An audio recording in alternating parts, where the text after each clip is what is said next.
It was a nightmare. It was really horrible. It was very scary trying to escape from the Taliban, from the terrorists.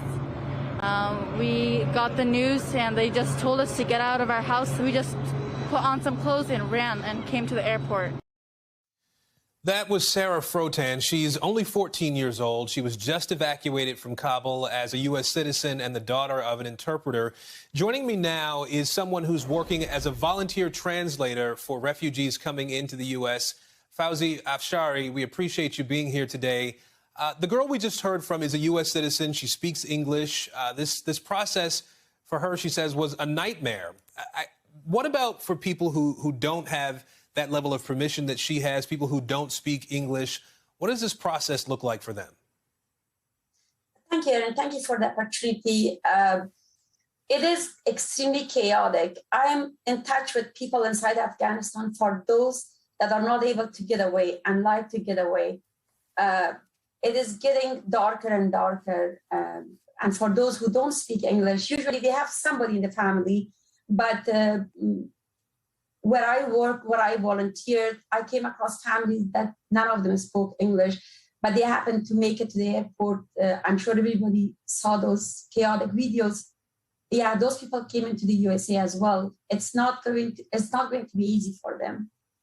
Can you help us understand where all these refugees go next from here, especially the people who don't have that preset visa permission? They all came, they're all legally here. They're not illegal because U.S. government decided to put them in those planes and bring them to USA. The very first day, when the first group arrived in Virginia, I think basically everybody comes to Dallas Airport, and from here, they go to different places. I ended up at Nova College, which is in Annandale, Virginia. I wanted to meet and greet with these groups as social activists, as community leader, as community organizer. So we went in and I started speaking with these people. There are sad stories, and I will mention something dramatic about kids as well.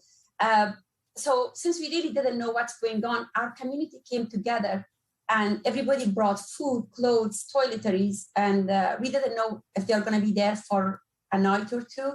2 hours later, they all got bussed into this convention center in Chantilly, which is in Northern Virginia again. And the group I met with, they were going to Texas. They are going to get processed here. Then they will be sent to Texas. I think every state that has expressed interest in giving refuge to these families, they will get their share. For right now, I only know that the first group went to Texas. That's some real insight into what could happen, though, here. So we appreciate you sharing that with us. I do want to ask, what's your reaction to this news that President Biden is not going to extend the withdrawal deadline past August 31st?